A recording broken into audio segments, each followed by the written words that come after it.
এই আমি তো খেয়াল করিনি, এখন শুনতেছি ওরা বলে 3 জন না খেয়ে আছে। ওই যে 6। শোনেন, আমি আমি আমি আপনাকে একটা কথা বলি। আমি শুনছি। জি, আচ্ছা। ব্যাপারটা হচ্ছে আমি একটা সিদ্ধান্ত নিচ্ছি।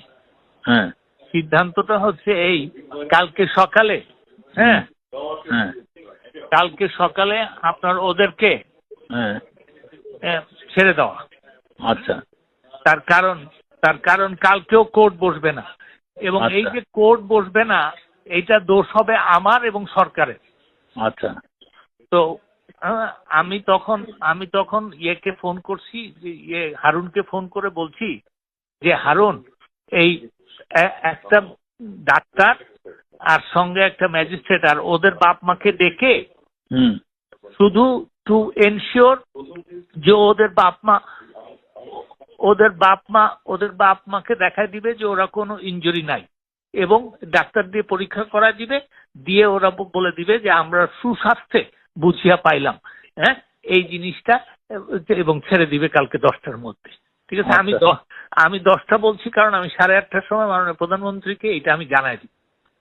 হ্যাঁ, এই ডিসিশন আমি নিছি। তার কারণ হচ্ছে কালকেও কোর্ট বসবে না, কোর্ট বসবে রবিবারে গিয়ে।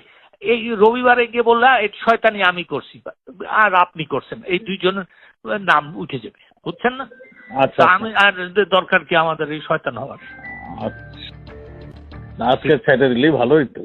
আজকে রাত্রেবেলা ছেড়ে দিলে বলবে চোরের মতন ছেড়ে দিচ্ছি। ডাক কেন, ওয়াই? কালকে সকালে দিই। আচ্ছা, ঠিক আছে। হ্যালো হ্যালো ভাই। জি ভাইয়া, আমরা অপারেশনের স্বার্থে 10টার সময় আমরা কারফিউ শিথিল করতে চেয়েছিলাম, এটা আর করছি না, কিন্তু কোর্ট আপনার চলবে। কোর্টের এখানে তো কোনো অসুবিধা নাই, কোর্ট আপনার চলবে। আমরা কারফিউটা নিয়ে যাচ্ছি 3টা থেকে 5টা পর্যন্ত আমরা শিথিল করব। এর মধ্যে আমরা যা করার করবো। আচ্ছা, ঠিক আছে, এটা আপনাকে জানিয়ে গেলাম। ওই যে কালকে আবার কোর্টের জন্য আপনার যেভাবে কোর্ট চালান সেভাবে কোর্ট চলবে, সেটা আমাদের কমিশনার দায়িত্ব নিয়ে যাবেন। ওকে, থ্যাংক ইউ।